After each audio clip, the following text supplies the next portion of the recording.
you know, that was a pity shake. I don't appreciate your But you lack still of... shake nonetheless. But you call please them, you know. Yes, I know, I'm just saying, you know, usually, anyway, see Right. what we got at, oh, well, on this serious. Hey, I'm gonna just read it for you. It says, blood is thicker than water. Is it really? Family relationships and loyalties are the strongest and most important ones. True or false? The moment. It depends on the family member. Okay, so there are friends. Okay, so they say that friends are family that you choose for yourself. Right. So I have many friends that they are friends who became family. They are my family now. There is no question. Right. But then I have family that is family and they're just not my friend, not even my friend. You know what I mean? So it really depends on the person. It depends on the type of person, the relationship, everything. I think everything determines. So yeah, I agree. Yeah. I also think that when people say family, I think they really are speaking to the DNA. You share along the blood relations. Right. And for me, the word means more. For me, it speaks to a relationship. So, y'all and my family, you're lucky, stuck with me. Yeah. But I'm just saying that it's not just the fact that we share bloodline is enough to say, okay, family, and you trump everybody else in my life just because we share the same DNA. I think it speaks to how we relate to each other, and adding to what you said, it speaks to the actual closeness of the person. So it's not enough to just say, just because me and you related, we're family. No, not at all. No, I agree with you. It's about the relationship. I agree with you well, let me be the only one that family, yes, you're connected by the DNA, and so it gives you room to perhaps get away with things, unfortunately.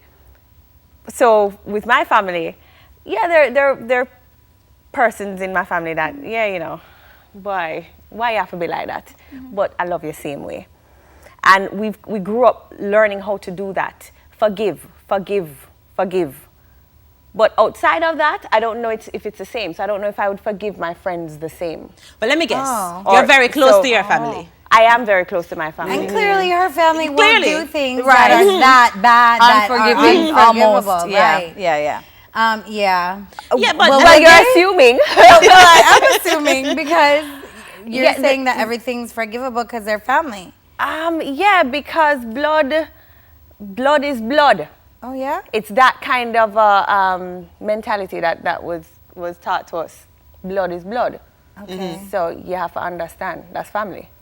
Yeah, but I don't feel the same way at all. But I think it absolutely proves the point that it depends on the kind of relationship that you have. Yeah. Because obviously you and your family are tight. Yeah. For me, it's not enough to say to me, but he's your father, or but she's your sister, or they do the most horrific thing to you, or something happened that it's because of a choice that they made, and the only reason why you need to get over it is because she's your sister or because he's your brother.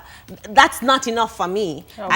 I think it needs to speak to what kind of relationship do we have, sort of thing. And it really does boil down to the relationship thing. Because, like, for instance, my favorite person in the whole wide world is my brother Paolo. And Paolo is not always, like, perfect. Well, he's not a perfect being, right? But he does things that irk me, like get me really angry. And we will, like, actually have powwows. And the next 5 minutes, we're, like, okay with each other. And people don't understand that. And it is the relationship because he is my day one. From day one, we got along. If we fought, we knew why we were fighting. We understood each other, and we got it.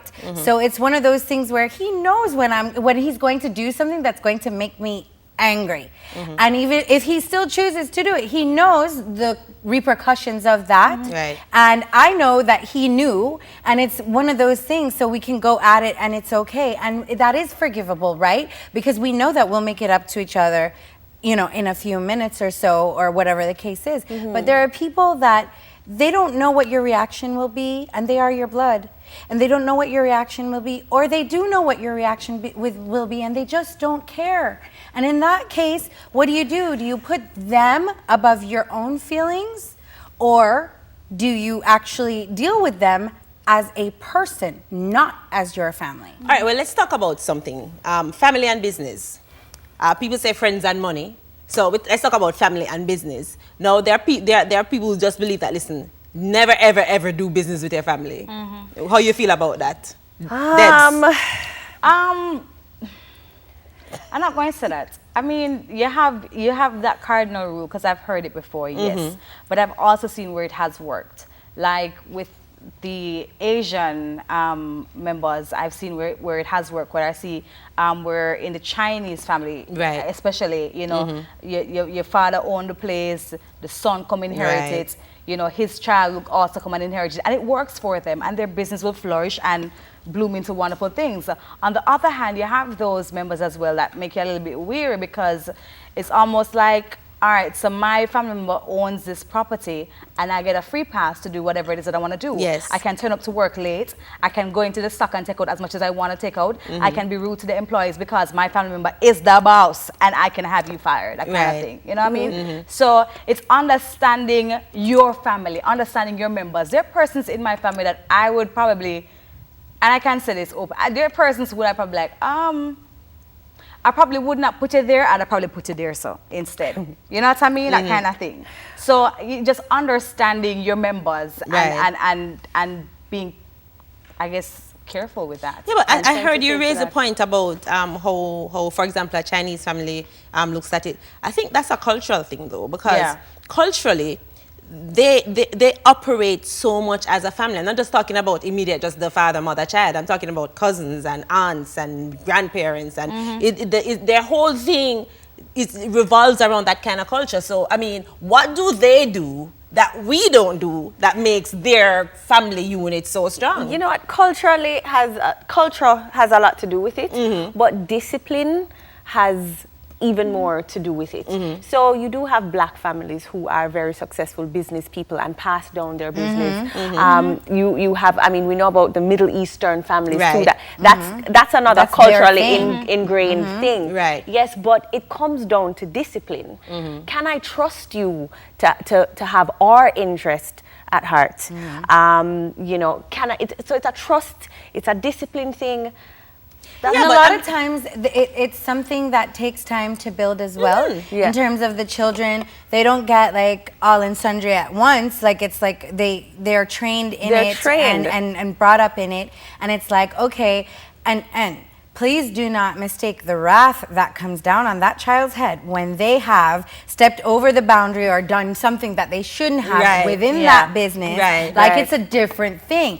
Whereas you can just get fired from a normal job. This is your mom and your dad in your skin for as long as it takes to make you never forget. Right, so but even speaking that to dynamic. Even when they step out, because in the same example, you have some kids who, whenever they grow up and they become educated or whatever, they want to go a different path than what their parents want them to do or what their family wants them to do, and it becomes an issue for that child who wants to step out of the expectation of you know, carrying on the business, and they feel obligated sometimes too. Like, so it's a thing where they already put that whole tremendous guilt and pressure on themselves. Like, how dare me? And then because maybe the parents did send them to school and did afford them certain things. And made the sacrifice. Right. So it's just like, oh gosh, I really have to go in there. I really have to help. I really have to do this just for now. And then, you know, sometimes they get stuck and then... All right, I really have to ask this question. Everybody has maybe one or two people in their family that, you know, when there are family gatherings, they question whether or not they should invite that person. And if you don't have one, you're probably that person. But wow. How do you, what's the strategy to deal with that person? Debs, what's with the face? Do we really want to talk about blow it up like that? You don't have to specify who the person is. I'm just saying, if you can't think of a family member, that's probably you. Maybe you're not getting invited to, I don't know, birthday parties. I have a very dynamic family. That's so there good. You go. That's such a good answer. dynamic family. She is great. You know what I mean? And I love all of them. It's a family gathering, so they must come. But you just know that you probably go take a little plate and you're gonna sit in the naughty corner. For a little bit, right?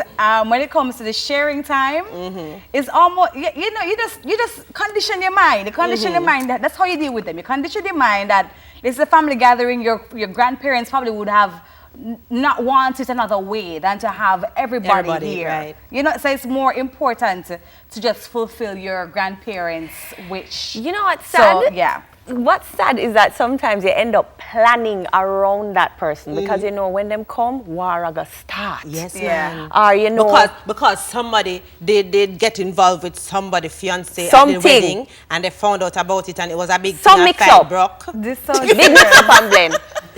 Shelly-Ann sounds serious. No man, it's a movie I did watch on TV. Okay, all right, good. yeah. Okay. I mean, like you have those family members where you're cooking or you cook the food for the family dinner. But no, because when me do it at my house, me add this in there, me add that in there, me add Lord. no, you and I say must set your dresser. You're just supposed to set this Very way. miserable. And them come in and them want to change over your entire life. Jesus. In a couple of hours, them comes to visit you at your house. Yeah, you have to really take like Job's patience with them one there, right? But we don't have those issues. Like in my family, it's fantastic because like I have one same aunt, Auntie Rosie, hi, that does all the cooking like all the time, and she's brilliant at it. So she just does everything, and like she puts on a spread like you think she's been doing this forever, and that's her job, and it's not. And everything is amazing, and she just does it. Nobody interferes. Nobody even wants to do it. I'm actually worried about our generation because none of us even like help. That's like why you what have how are we? takeout. There you Thank go. you, please.